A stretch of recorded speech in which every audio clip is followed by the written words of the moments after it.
je voudrais, dans un premier temps, avant, si vous le permettez, de commencer par ce second paragraphe du livre, dans le livre 3, qui nous manque, hein. Donc tenter d'essayer de faire un lien, si vous voulez, entre justement Henri Vallon, qui est l'objet de la dernière séance, et puis la dernière séance qu'on a eue, donc qui était avant la séance sur Henri Vallon, donc on était en atelier comme ça, pour, je sais pas, essayer justement de comment d'irriguer un petit peu et de mieux comprendre, de mieux saisir peut-être ce livre difficile qui est Les Chemins de Praxis, à la faveur d'un éclairage un peu sous un angle un petit peu différent. Et donc c'est pour ça que je voudrais très rapidement donc lire au début un passage d'Henri Vallon, hein, donc de l'acte à la pensée, page 62, un passage très court, hein, et sur l'idée de questions et de réponses. Question-réponse, bon, lui, il le fait au niveau, on va dire, ontogénétique, c'est-à-dire du développement de l'enfant, alors que Kluskar, dans l'avant-dernière séance, donc introduisait aussi cette dualité réponse-question et son émergence, donc au niveau ontologique, au niveau phylogénétique. Alors c'est juste une tentative de mise en parallèle, mais je n'ai absolument pas fait toutes les interpolations qu'il peut y avoir, mais ça serait intéressant peut-être d'en discuter. Est-ce que ça apporte des éléments nouveaux ou pas, quoi, ce passage. Donc je vais lire dans un premier temps le passage de Vallon, qui est très court, et puis peut-être que je relirai un petit peu du passage de Kluskar pour nous remettre un peu les idées en place, quoi. Donc je lis dans un premier temps donc, le texte de Henri Vallon, page 62, de l'acte à la pensée. Alors, son langage, alors son c'est l'enfant, hein, son langage aussi, l'enfant vraiment en bas âge, quoi, hein, son langage aussi témoigne bien de cette conscience diffuse qui semble l'unir à ce qui n'est pas lui. Il parcourt souvent le circuit entier de la question et de la réplique, enfin de la réponse. Soit qu'il répète ce qui lui est demandé avant d'y répondre. Alors, on a tous entendu des enfants dire il est beau Mimi, est-ce qu'il est beau Mimi, il est beau Mimi, enfin, vous voyez, on a tous entendu des enfants répéter à la fois l'affirmation et la question suivie d'une discussion, quoi. Les petits enfants de quelques années, quoi.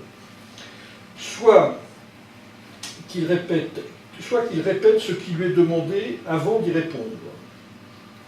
Voilà, il répète la question avant d'y répondre. Soit qu'ayant à énoncer quelque chose de lui-même, il le fasse précéder de l'interrogation correspondante. C'est-à-dire qu'il y a l'espèce de question-réponse est encore mal détourée, quoi. Enfin, il n'y a pas de... Soit qu'il poursuive de longs monologues à plusieurs interlocuteurs, où il tient alternativement tous les rôles. Il lui-même tous les autres à la fois dans la parole, quoi. Soit qu'il s'interpelle lui-même pour se complimenter, se gourmander, se donner un conseil ou un ordre. Qu'est-ce qu'il est gentil, on a tous entendu des gosses dire ça, quoi.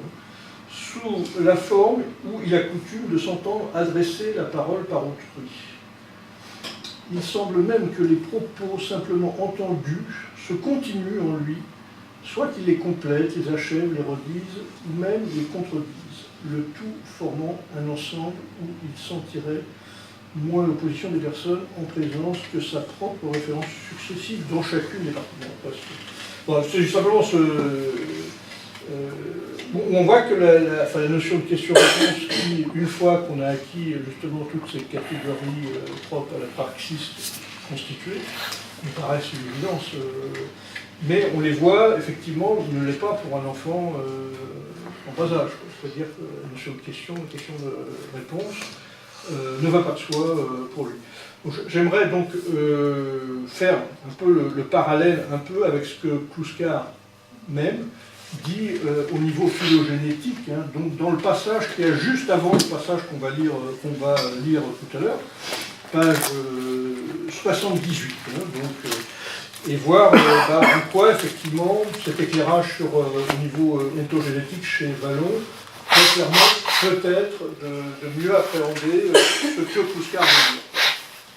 Alors, je dis, l'intention apparaît bien comme projet, mais ce qui est capital pour le genre et notre connaissance, c'est de constater que l'intention originelle n'est qu'une réponse.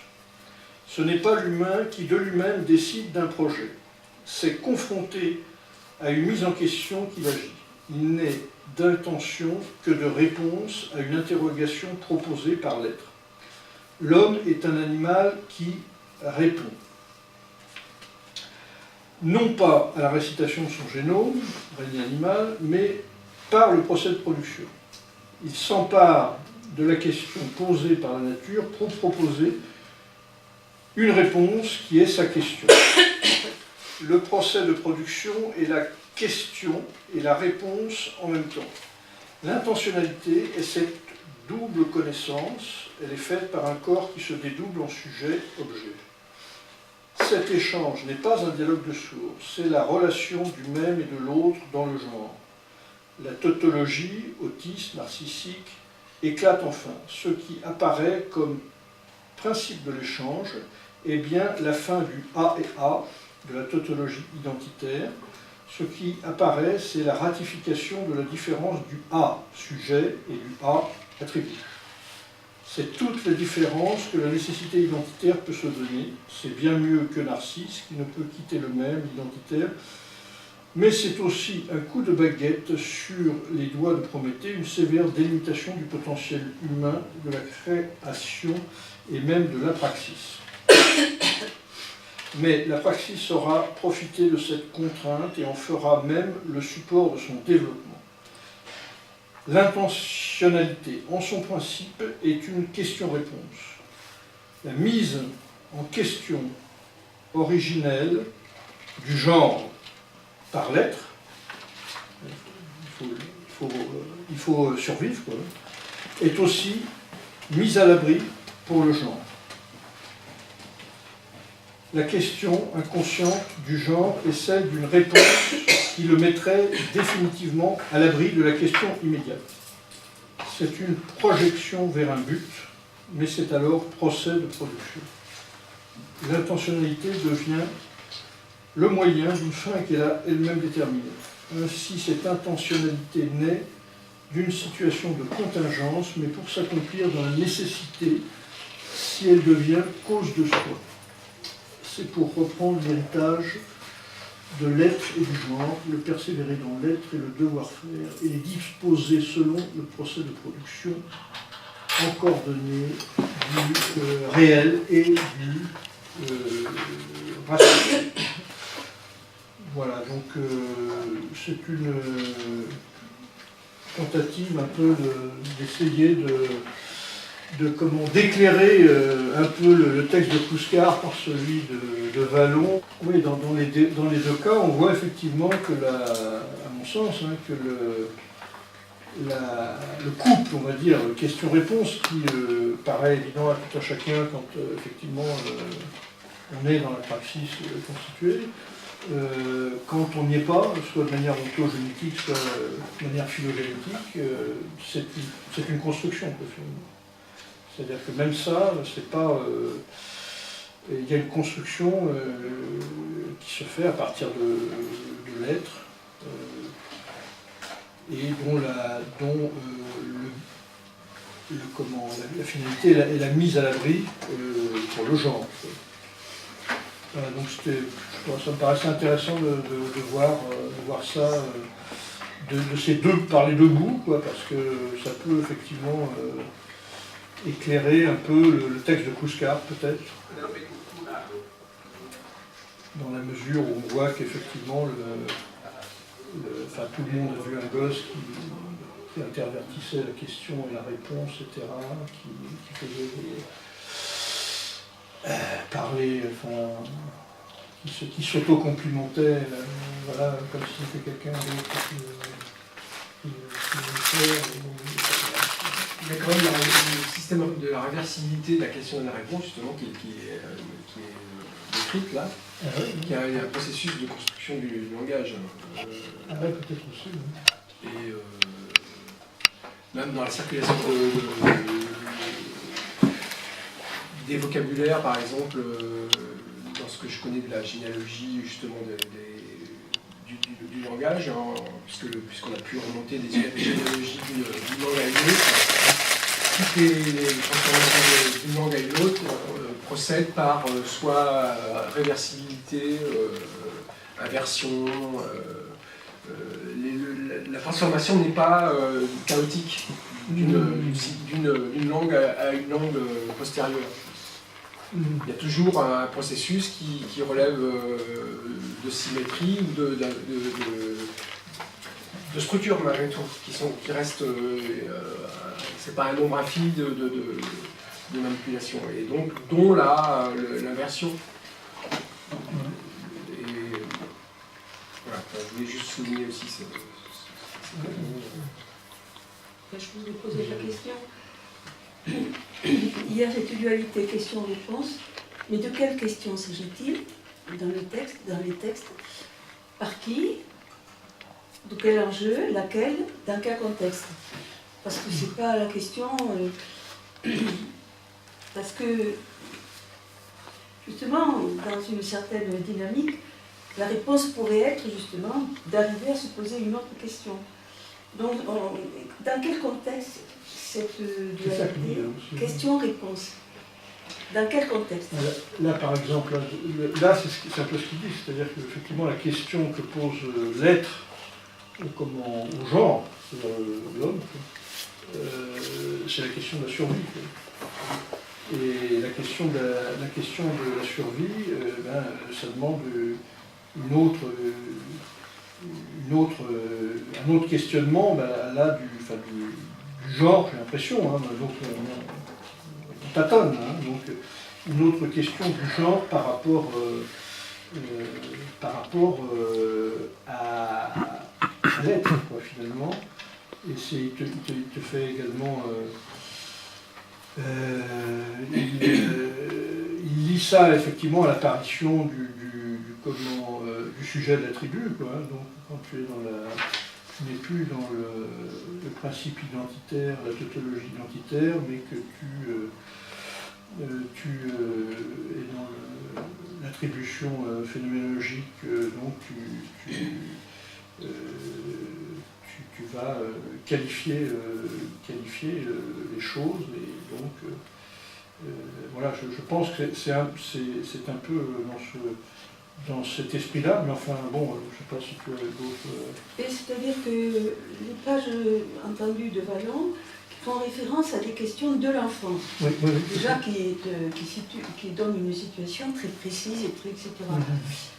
Et donc, et à une période de l'enfant où il est dans une pensée, comment dit-il, une pensée qui n'est pas encore stabilisée, construite. C'est pour ça que je peux... Non, mais si tu veux, enfin, je crois que ce qui est intéressant un peu, c'est de voir que ces catégories, la question, la réponse, qu'une fois la partie se constituée, tu penses effectivement les catégories éternelles, on va dire.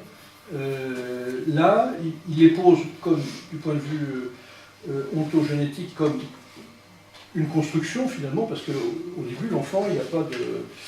Il fait pas la différence entre la question et la réponse, puisqu'il est capable, si tu veux, d'intervertir les deux, de faire tout un tas finalement de jeux de construction avec l'un et l'autre, avant d'avoir justement une pensée stable et stabilisée, quoi. Et là aussi, je crois que ce qu'il veut dire, si tu veux, Kluskar, c'est un peu ça, c'est que finalement, au niveau au niveau ontologique, au niveau phylogénétique, la réponse et la question est une forme de construction. C'est-à-dire que c'est pas... il montre enfin j'ai l'impression, hein, c'est à discuter, quoi, hein, que ça fait partie d'une forme de constructivisme du genre, alors que ces catégories-là ne sont pas présentes. Les catégories dans l'être de la nature, dans l'être même l'être organique aussi, il n'y a pas de notion de question et de réponse. J'ai l'impression qu'il fait émerger, si tu veux, Kluskar, il essaye de faire émerger l'idée de question-réponse, dans le but aussi de montrer effectivement, alors là je suis loin d'avoir une pensée unifiée de tout ça, hein, donc je tâtonne, hein, donc effectivement l'émergence également de l'intentionnalité, etc. Donc tout ce qui est...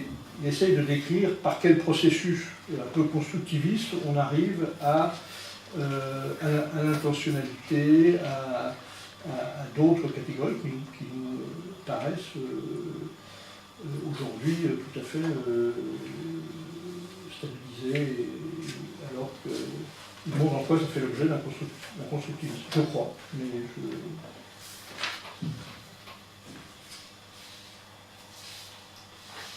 Ce que c'est de faire le parallèle entre l'émergence de l'intelligence, de la conscience, de l'homme, de la réflexion dans le processus phylogénétique, c'est-à-dire quand l'homme émerge, en fait, qui sort du passage de l'animal à l'homme, du singe à l'homme, et puis en parallèle d'une autre question qui est la question, cette fois-ci du point de vue du petit enfant, du petit homme qui essaye aussi de se poser la question de qu'est-ce qu'il doit devenir, qu'est-ce qu'il doit faire en fait. Hein, question et réponse sont un peu imbriqués puisque il se pose la question parce qu'il est aussi dans la nature. Puis c'est la nature qui lui donne la réponse. Quelque chose. Il sort de la nature, mais en même temps, il reste un être de nature. Sa capacité réflexive est aussi un don de la nature. Mais elle est question et réponse, à lui de la trouver. Aussi bien pour l'homme qui émerge à travers les âges, et aussi bien pour le petit homme qui essaye de faire son chemin en tant qu'individu. Mais il intervertit les deux, parce qu'il ne s'est pas stabilisé à son âge, et il peut effectivement... voilà. Parce que la nature d'une question et le contexte dans lequel elle se pose et par qui elle se pose est décisif. Donc on ne peut pas réfléchir d'une façon globale comme ça à question-réponse. Il faut voir dans quelles circonstances. C'est une analyse et il me semble que ce qui serait intéressant, c'est de voir de façon plus précise Kluskar. Et il me semble que ce n'est pas tout à fait de même nature que la situation concrète d'une question posée à l'enfant et dans quelles circonstances. Je dis ça parce que suivant la circonstance pour l'enfant, il ne réagira pas du tout de la même façon. Déjà, ça peut être une question qu'il se pose. Comment ça se fait qu'il y a ça en fait, ça peut être une question qui se pose. Donc, qui la pose et dans quel contexte me paraît très important. C'est pas de même nature. Et bon, voilà, donc ça veut dire qu'il faudrait peut-être... c'est pour ça qu'il y a des termes qu'il utilise, Kluskar. Par exemple, l'intentionnalité en son principe est une question-réponse. Voilà. Donc, dans quel contexte, en vue de quoi et comment? Est-ce que c'est une question posée à quelqu'un? Est-ce que c'est une question entendue et à laquelle l'enfant ou l'adulte réagit? Est-ce que c'est une question concernant ce qu'il fait, tout ça est très important, me semble-t-il. En l'occurrence, je pense qu'il parle de questions, quand il parle de questions de l'être, c'est un terme plus large que la seule portée verbale. C'est l'être qui questionne l'homme par rapport aux obstacles qu'il lui met devant lui, par rapport à sa survie.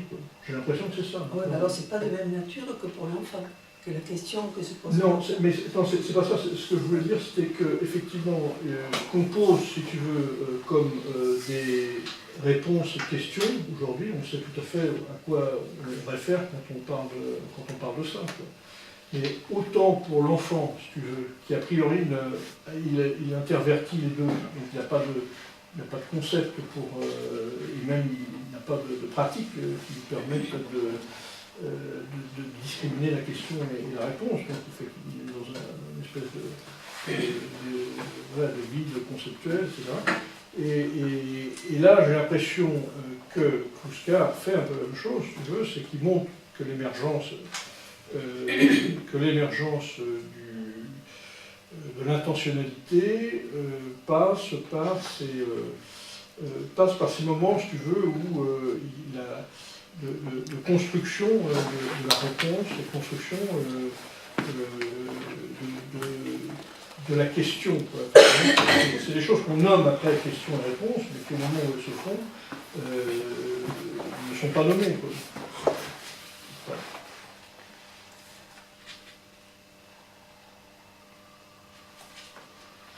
C'était un truc que je me soulevais, mais c'est pas forcément judicieux. Hein. Peut-être que dans des chapitres où il n'est plus directement, parce que j'ai l'impression que c'est encore assez général. Oui, c'est ça. Là j'ai l'impression qu'on est encore à un stade un peu ontologique, parce que là les catégories qu'il emploie quand il parle de l'être, là je me suis fait quelques schémas pour résumer, parce qu'on est resté vraiment longtemps sur le chapitre, en fait, le chapitre 3.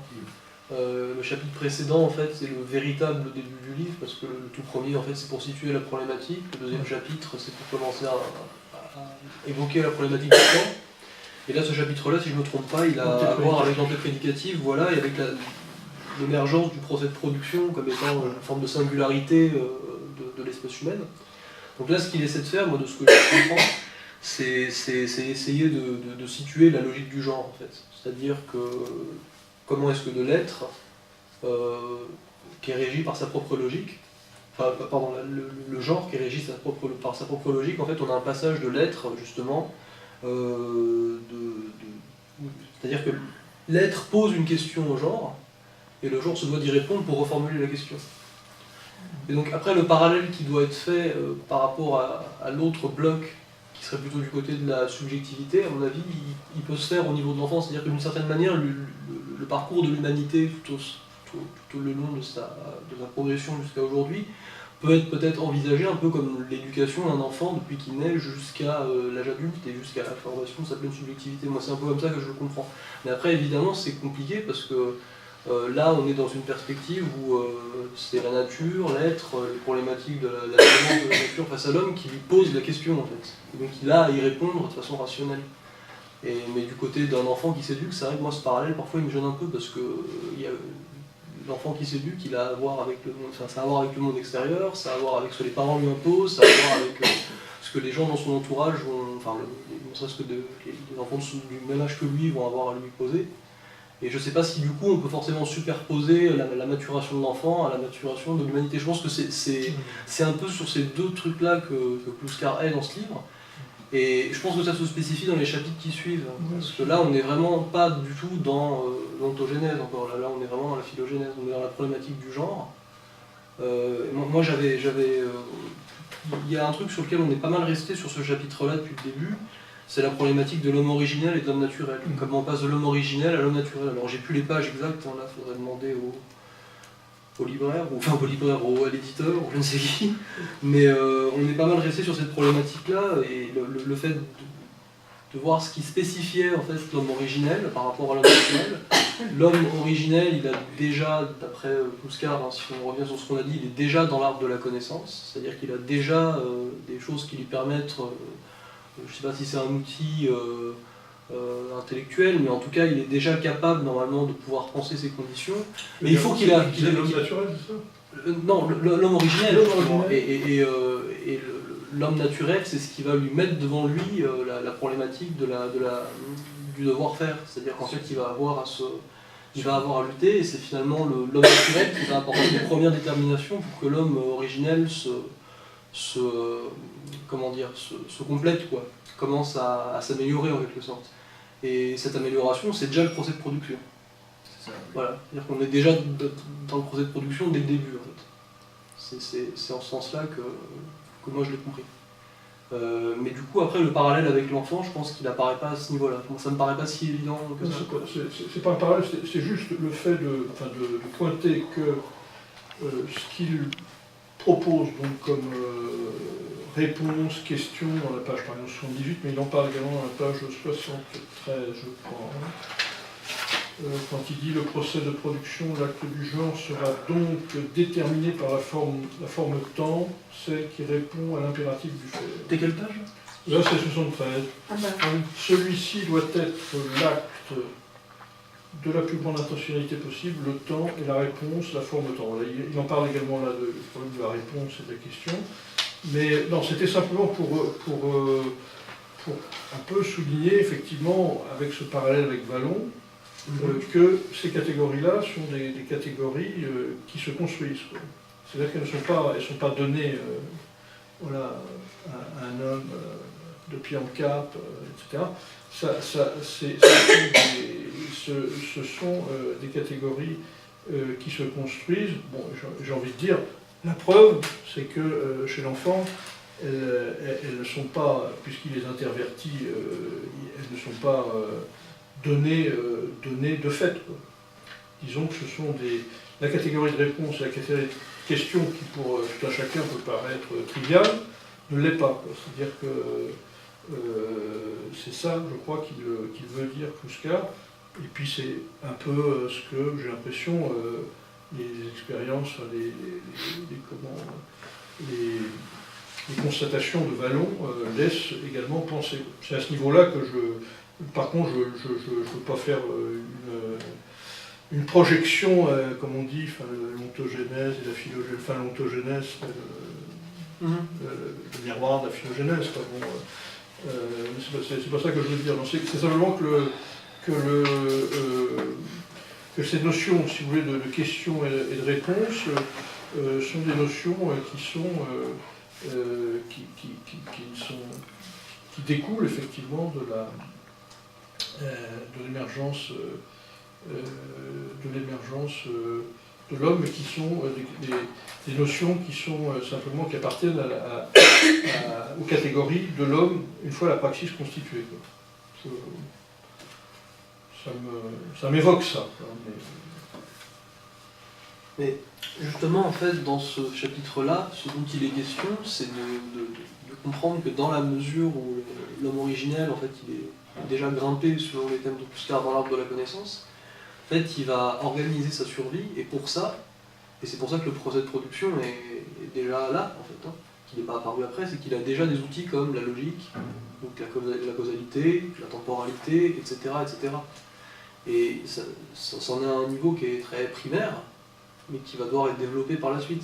Et quand on parle d'une éducation, parce que là, quand on parle de l'éducation des enfants, on suppose déjà qu'il y a eu tout un effort en fait, de rationalisation pour que du coup, quand un enfant il arrive, il y ait déjà une société qui le reçoive, quoi. Et donc on peut supposer que du coup, les catégories de la logique, etc., elles sont, la catégorie de la logique, la causalité, l'intentionnalité, elles sont vraiment déjà à un niveau très, très développé, parce que là-dedans, il y a un moment donné, ce qu'il explique, c'est que l'intentionnalité, quand on passe de la contingence à la nécessité, ce qui consiste à passer de l'homme originel pur à l'homme naturel, il dit à un moment donné, j'avais noté la phrase, l'intentionnalité est d'une substance qui persévère dans l'être. Donc là, on n'est pas à un niveau d'intentionnalité qui est très très élevé, quoi. Enfin, de ce que je crois comprendre, il n'a pas assez développé, en tout cas pour moi, à ce niveau-là, quoi. On n'est pas dans l'intentionnalité la plus husserlienne, pour le dire clairement. Bon, enfin, ou alors, peut-être que je me trompe, moi je pense pas que ce soit forcément. Enfin, peut-être que tu l'as vu comme ça, mais moi c'est pas ce parallèle-là qui m'inspire le plus. Cette question d'attentionnalité, chez les enfants, enfin, ce que je connais par expérience, c'est par cet âge-là que ça se... Oui, c'est plus tard. Il y a une intentionnalité pour un enfant plus âgé, quoi. Et pour revenir sur la différence entre l'homme originel et l'homme naturel, moi je ne l'ai pas compris comme ça quand même. La connaissance, elle est, pour moi, chez l'homme naturel. Chez l'homme originel, j'ai l'impression que c'est la connaissance, mais en train de se constituer. C'est-à-dire qu'elle n'est pas encore arrivée à l'état de connaissance constituée. Je pense que ça serait plutôt le trait de l'homme, ce qu'il appelle l'homme naturel. Justement, il parle aussi de l'homme originel, il le lit, si tu veux, à la logique. C'est-à-dire la logique du genre. Ouais, la logique du genre, donc le genre qui se constitue. Tandis qu'il lit plutôt l'homme naturel, je crois, à la phénoménologie. C'est-à-dire l'attribution phénoménologique, c'est-à-dire A, quand tu dis A est A sujet et A attribut, que tu peux nommer les choses, et justement que cette différenciation sujet-objet est entérinée, et que voilà, donc c'est un peu, moi je le vois comme ça, quoi. C'est-à-dire qu'il y a toute la période de l'homme originel qui appartient finalement, qui est l'antéprédicatif, quoi. C'est la période de l'antéprédicatif, c'est-à-dire d'une praxis qui se constitue à partir des éléments de l'être et travaillé par le genre se constituant, j'ai l'impression. Donc qui fait remonter des tas de choses qui ne sont pas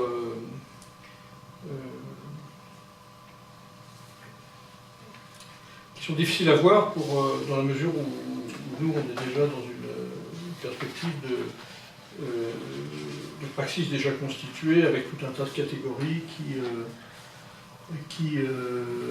nomment, qui circonscrivent les choses. D'où, et notamment les catégories de questions et de réponses.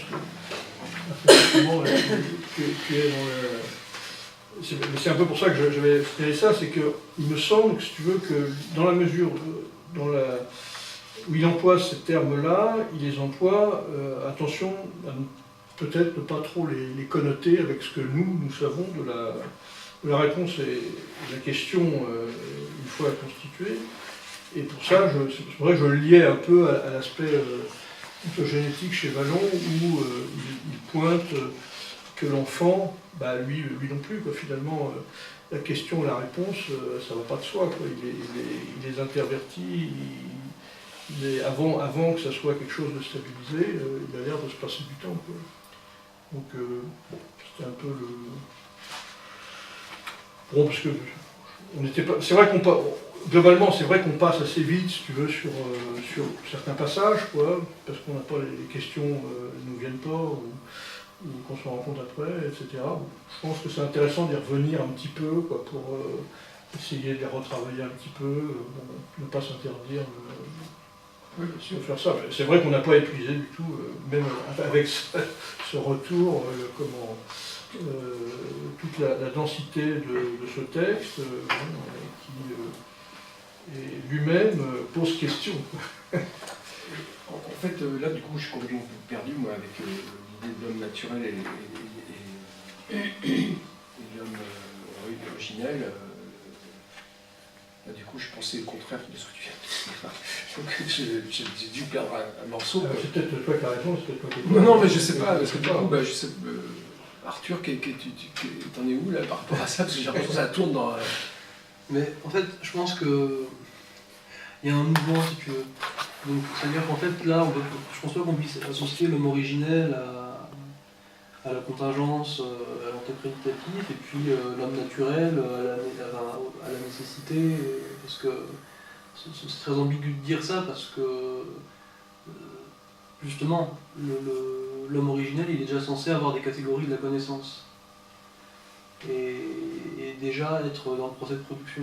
Oui. Donc je pense que si tu veux, l'objectif de Kluskar, comme c'était justement de critiquer à son époque les technologies, etc., qui avaient tendance à assimiler les deux, c'est-à-dire à refuser l'idée d'un engendrement du réel et du rationnel dès l'origine, il fait apparaître les deux. Mais c'est pas pour autant qu'il faut penser qu'il y a une succession temporelle entre l'homme originel et l'homme naturel. Oui, c'est ça. Tu peux aussi dire que l'homme originel, il est le début de la logique du genre, de la logique du genre humain, on va dire, voilà. Et que cette logique-là, elle s'accomplit dans la nécessité, dans le devoir-faire, dans un début de règles. Ce qui fait société, donc. Ce qui fait société au sens même primitif, c'est ça, en quelque sorte.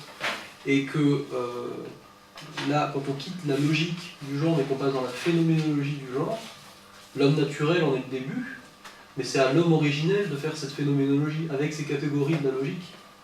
Mais que pour que justement on soit dans le concret, il faut qu'il applique ces catégories de la logique à la première expérience, on va dire, charnelle, qui soit celle de la survie. Tu vois, et du besoin. Et dans Kluskar, l'homme naturel, il naît du besoin, justement. Alors que l'homme originel naît de la contingence. Donc c'est quelque chose, c'est un aller-retour, si tu veux, dialectique pour moi. On ne peut pas figer, si tu veux, l'homme originel à tel truc, et puis l'homme naturel à tel truc. Pour moi, l'homme naturel, finalement, il fait un peu figure de médiation pour que l'homme originel se retrouve lui-même. Il faut qu'il soit passé par un stade naturel, mais qui lui permette de s'enrichir. En fait, c'est une pensée dialectique. Pour moi, il ne faut pas forcément stratifier tout ça de façon... Du coup, l'intelligence permet de répondre à la nécessité.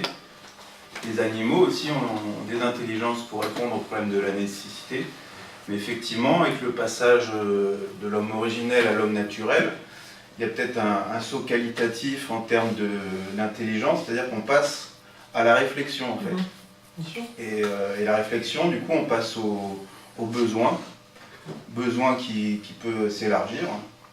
Et du coup, ça renforce l'intelligence après.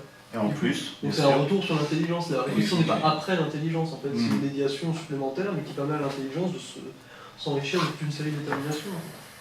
Donc je suis assez d'accord avec ça. Détermination de la système logique.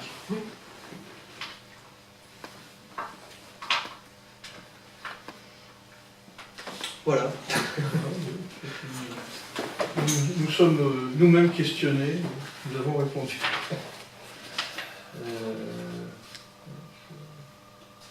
Mais c'est pas clos, hein, je crois, le comment. Qu'est-ce que l'homme originel, qu'est-ce que l'homme rationnel. Mais je pense que c'est des catégories, des déterminations qui vont se... Enfin, je pense qu'on y verra plus clair aussi dans la suite, quoi, parce que... Ouais, là, c'est pas... Ce qui est clair, c'est qu'il lie l'homme originel à la logique. Hein. Donc, et c'est ce que finalement la réaction heideggerienne, etc., biffe. C'est-à-dire qu'elle fait la croix sur cette partie-là. Donc, qu'un homme naturel et tout l'aspect logique, le logos, est totalement... Je ne sais pas, mais apparemment il se met comme horizon juste les présocratiques. Donc, qui ça, Heidegger ou... Ouais, je ne sais pas, mais je n'ai pas suivi, j'ai l'impression que c'est la conclusion que j'en tire de ce que j'ai entendu ici, en fait, parce que moi je ne me suis jamais tellement intéressé à Heidegger. Mais apparemment, donne comme environnement idéologique cette étape-là de la civilisation. Non ? Ouais.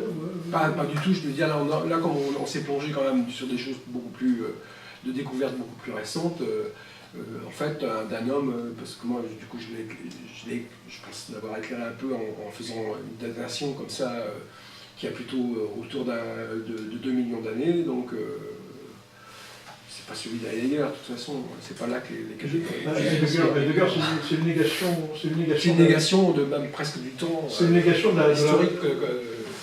C'est une négation de la praxis, surtout. Même de la science. Même de la science. Mais je ne sais pas si Heidegger le positionne temporellement, justement, je pense pas. Oui, c'est ça, il y a une absolue. Voilà. Oui, c'est une absolue qui n'a pas de temporalité, quoi.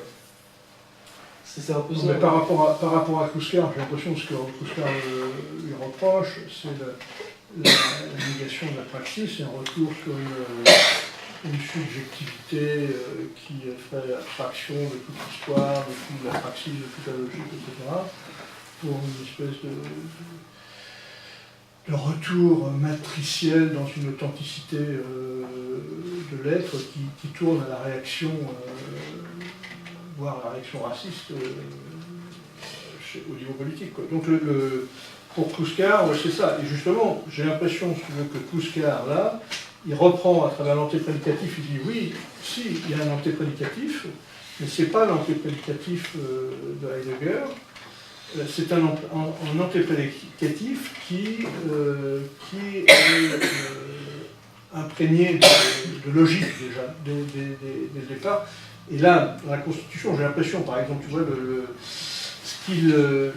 la construction, donc le constructivisme qui montre dans le rapport de la réponse et de la question, montre effectivement un aspect logique, si tu veux, qui n'est pas absolument pas présent chez Heidegger. Donc il y a tout